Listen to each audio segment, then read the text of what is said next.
Hello বন্ধুরা, মোহনার দিকের আরও একটি নতুন ব্লগে তোমাদেরকে অনেক অনেক স্বাগত।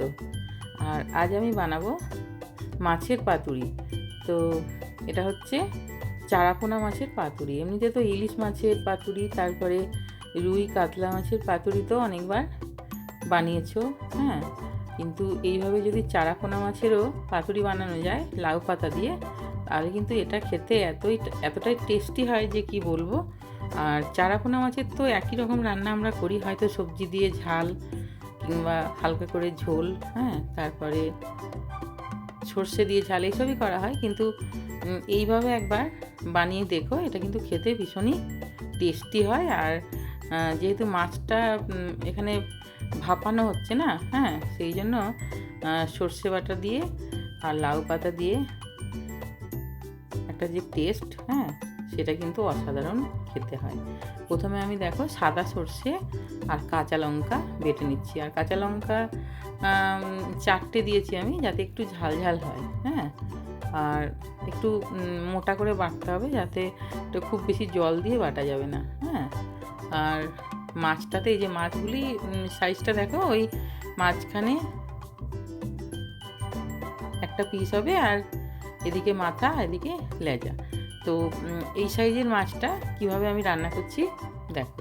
প্রথমে নুন আর হলুদ মাখিয়ে নিয়েছি,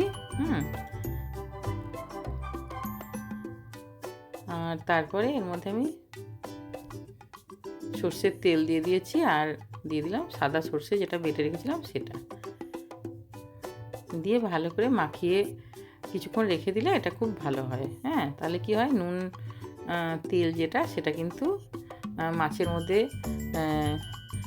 ঢোকেও, আর টেস্টটাও খুব ভালো হয়, হ্যাঁ। তো এইভাবে কিছুক্ষণ মাখিয়ে রেখে দিতে হবে। তারপরে এর মধ্যে আমি দিয়ে দিলাম একটু সামান্য ঝাল লঙ্কার গুঁড়ো,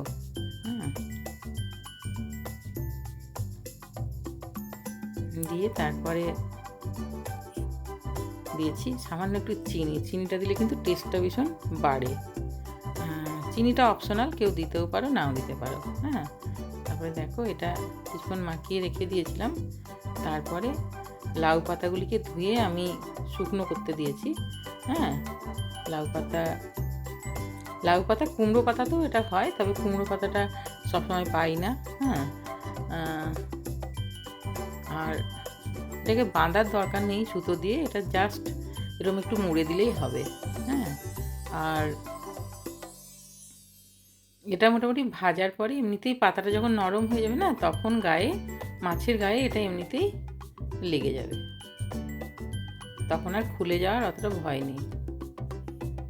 কলা পাতা যেরকম বাঁধতে হয়, লাউ পাতা কিন্তু বাঁধার দরকার নেই।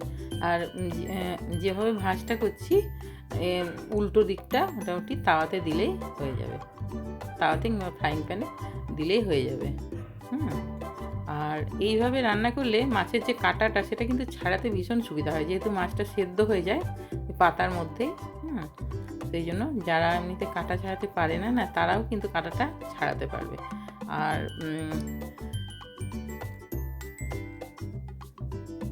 সব রকম মাছেরই খেয়ে দেখেছি, কিন্তু চারাপোনার কিন্তু টেস্টটা সম্পূর্ণ আলাদা হয়।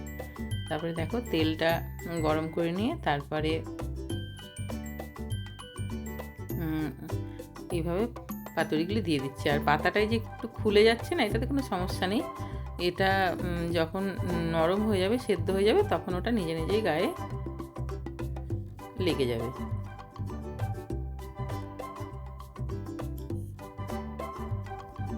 এইভাবে আমি সবগুলি দিয়ে দিচ্ছি।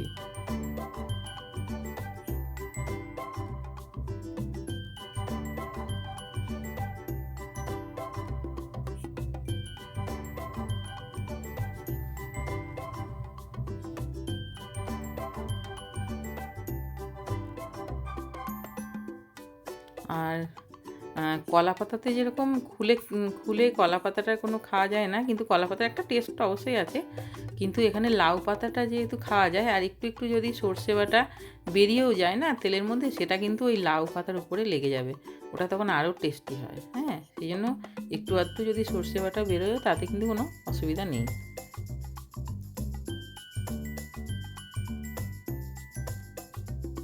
যে দেখো লাউ পাতাগুলি মাছের গায়ে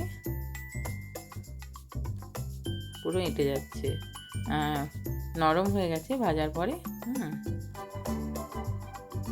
আর এইভাবে চাপা দিয়ে দিয়ে একটু রান্নাটা করলে, ভাজাটা করলে, তাহলে মাছটাও সেদ্ধ হয়ে যাবে আর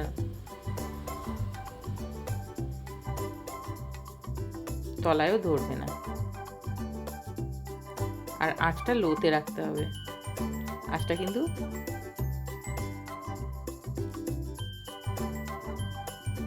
বাড়ানো যাবে না, আঁচটা লোতে রেখেই রান্নাটা করতে হবে।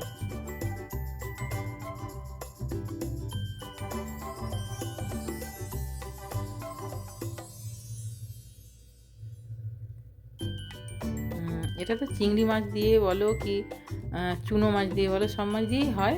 হ্যাঁ,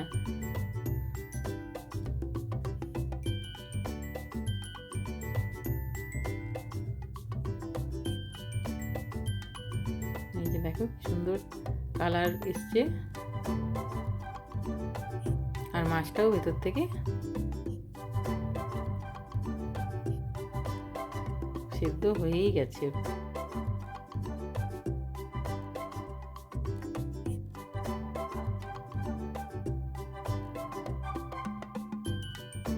আর পাতাটাও একটু ভাজা ভাজা হলে না, এটা খেতেও খুব সুন্দর লাগে।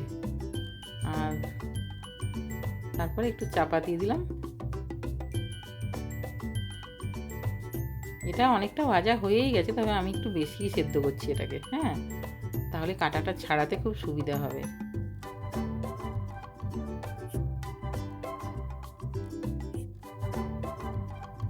এটা মোটামুটি 3-4 মিনিট মতো সেদ্ধ করলেই কিন্তু ঢাকা দিয়ে হয়ে যাবে। আর এতটা লাল করারও দরকার নেই, তবে আমি একটু বেশি লালচে লালচে করে ভেজে নিচ্ছি।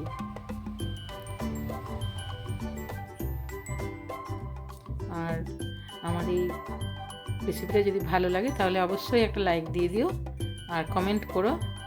আর আমার চ্যানেলটা যদি এখনও সাবস্ক্রাইব না করে থাকো তাহলে প্লিজ সাবস্ক্রাইব করে দিও। আর এইভাবে অবশ্যই বাড়িতে বানিয়ে দেখো, ভীষণই টেস্টি হয় খেতে। আর সবাই খুব ভালো থাকবে, দেখা হবে আরও একটি নতুন ব্লগে। বাই।